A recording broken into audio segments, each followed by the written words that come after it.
Hello, ഇന്നത്തെ നമ്മുടെ recipe എന്ന് പറയുന്നത് ക്യാരറ്റ് ഉപയോഗിച്ചിട്ട് തയ്യാറാക്കാൻ പറ്റുന്ന വളരെ ടേസ്റ്റി ആയിട്ടുള്ള ഒരു സ്വീറ്റ് റെസിപ്പിയാണ്. അതായത് ഞാനിപ്പോൾ ക്യാരറ്റ് ലഡു എന്നാണ് ഇതിന് പറയുന്നത്. കാരണം എന്ന് വെച്ചാൽ ഞാനിതിൻ്റെ ഒരു റൗണ്ട് ഷേപ്പിൽ ബോൾ ഷേപ്പിലാണ് ഞാൻ തയ്യാറാക്കിയെടുത്തത്. അതുകൊണ്ടാണ് ഞാൻ ക്യാരറ്റ് ലഡു എന്ന് പറയുന്നത്. ഇത് ക്യാരറ്റ് വെച്ചിട്ടുള്ള വളരെ ടേസ്റ്റി ആയിട്ടുള്ള ഒരു സ്വീറ്റാണ്. അത് 10 മിനിറ്റ് കൊണ്ട് റെഡിയാക്കാനും പറ്റും. അപ്പോൾ ഈ ഒരു സ്വീറ്റ് എങ്ങനെയാണ് തയ്യാറാക്കുക എന്നുള്ളത് നമുക്ക് വീഡിയോ കാണാം. ആദ്യം തന്നെ ചൂടായ ഒരു പാനിലേക്ക് ഏകദേശം ഒരു 4 ടേബിൾ സ്പൂണോളം ബട്ടറോ അല്ലെങ്കിൽ ഗീയോ ആഡ് ചെയ്ത് കൊടുക്കാം. ഇനി ആവശ്യമുണ്ടെന്നുണ്ടെങ്കിൽ കുറച്ച് കൂടുതൽ നമുക്ക് ആഡ് ചെയ്ത് കൊടുക്കാം. ഇപ്പോൾ തൽക്കാലം ഞാനൊരു 4 ടേബിൾ സ്പൂണോളം ആഡ് ചെയ്ത് ഒന്ന് സ്പ്രെഡ് ചെയ്തെടുത്തിട്ടുണ്ട്. ഇതിലേക്ക് ഞാനൊരു കപ്പ് ക്യാരറ്റ് ഗ്രേറ്റ് ചെയ്തത് ആഡ് ചെയ്ത് കൊടുക്കുന്നുണ്ട്. അതായത് ഒരു കപ്പ് എന്ന് പറഞ്ഞാൽ ഒരു 4 വലിയ ക്യാരറ്റ് ഗ്രേറ്റ് ചെയ്തതാണിത്. ഇതേപോലെ ചെറുങ്ങനെ ഇങ്ങനെ ഗ്രേറ്റ് ചെയ്ത് നിങ്ങൾ എടുക്കണം. അതിനുശേഷം അത് ബട്ടറിലിട്ടിട്ട് നല്ലോണം ഒന്ന് മിക്സ് ചെയ്തെടുക്കുക. ബട്ടറിനേക്കാളും ടേസ്റ്റ് ഉണ്ടാവുക ഗീലാണ്. അപ്പോൾ ഇതിൽ കുറച്ച് ബട്ടർ കുറവുണ്ട്.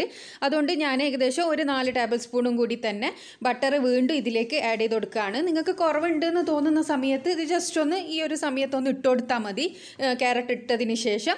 എന്നിട്ട് വീണ്ടും നമുക്ക് അത് നല്ലോണം അതിലേക്ക് മിക്സ് ചെയ്ത് കൊടുക്കുക. കാരണം എന്താണെന്ന് വെച്ചാൽ നമ്മുടെ ബട്ടറായാലും ഗീ ആയാലും അതിൻ്റെ ഒരു ഫ്ലേവർ മുന്നിട്ട് നിൽക്കണം. അതിന് വേണ്ടിയിട്ടാണ്. അപ്പോൾ ഞാൻ ക്യാരറ്റ് ബട്ടറിലേക്ക് നല്ലോണം മിക്സ് ചെയ്തെടുത്തിട്ടുണ്ട്. ഇനി ഇതിലേക്ക് നമുക്ക് ആവശ്യത്തിനുള്ള പഞ്ചസാര ആഡ് ചെയ്ത് കൊടുക്കാം. ഞാനിവിടെ ഏകദേശം ഒരു 5 ടേബിൾ സ്പൂണോളം പഞ്ചസാര ആഡ് ചെയ്ത് കൊടുക്കുന്നുണ്ട്. പഞ്ചസാരക്ക് പകരം നിങ്ങൾക്ക് മിൽക്ക് മെയ്ഡ് യൂസ് ചെയ്യാം. മിൽക്ക് മെയ്ഡ് യൂസ് ചെയ്താൽ കുറച്ചും കൂടി ടേസ്റ്റ് കൂടും. അപ്പോൾ മിൽക്ക് മെയ്ഡ് ഇല്ലാത്തവർ പഞ്ചസാര യൂസ് ചെയ്താലും മതി. അതിനുശേഷം വീണ്ടും ഇത് നല്ലോണം മിക്സ് ചെയ്തെടുക്കുക.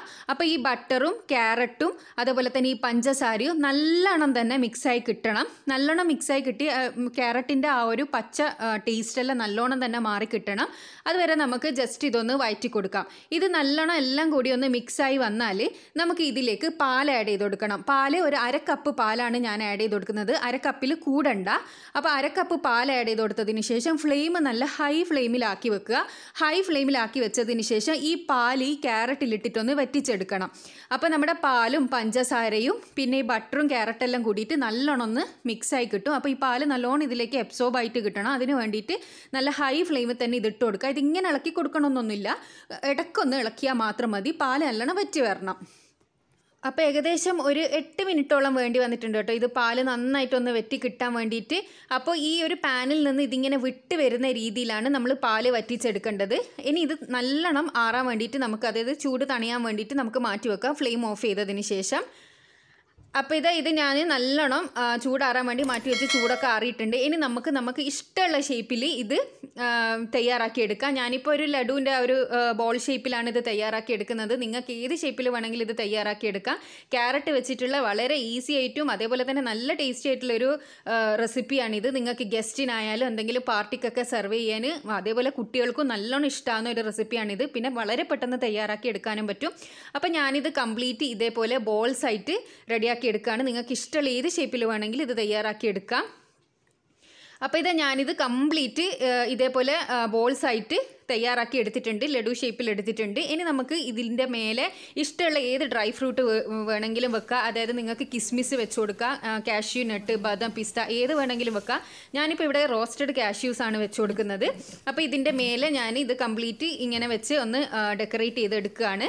പിന്നെ നിങ്ങൾക്ക് അഥവാ പാല് വറ്റിച്ച് ഇങ്ങനെ എടുത്തതിന് ശേഷം ഇതേപോലെ റൗണ്ട് ഷേപ്പിൽ കിട്ടുന്നില്ല എന്നാണെങ്കിൽ കുറച്ച് നേരം ഒന്ന് ഫ്രിഡ്ജിൽ വെക്കുക എന്നാണെങ്കിൽ ഏത് ഷേപ്പിൽ വേണമെങ്കിലും നിങ്ങൾക്കിത് തയ്യാറാക്കി എടുക്കാൻ വേണ്ടി പറ്റും. അപ്പോൾ ഞാനിത് കംപ്ലീറ്റ് കാഷ്യൂ എല്ലാം വെച്ചൊന്ന് റെഡിയാക്കി എടുത്തിട്ടുണ്ട്. ഇത് തണുപ്പിച്ച് കഴിച്ചാലും അല്ല തണുപ്പിക്കാതെ കഴിച്ചാലും നല്ല ടേസ്റ്റ് ആയിട്ടുള്ളൊരു റെസിപ്പിയാണ്. അപ്പോൾ എല്ലാവരും ഇതൊന്ന് ട്രൈ ചെയ്ത് നോക്കുക.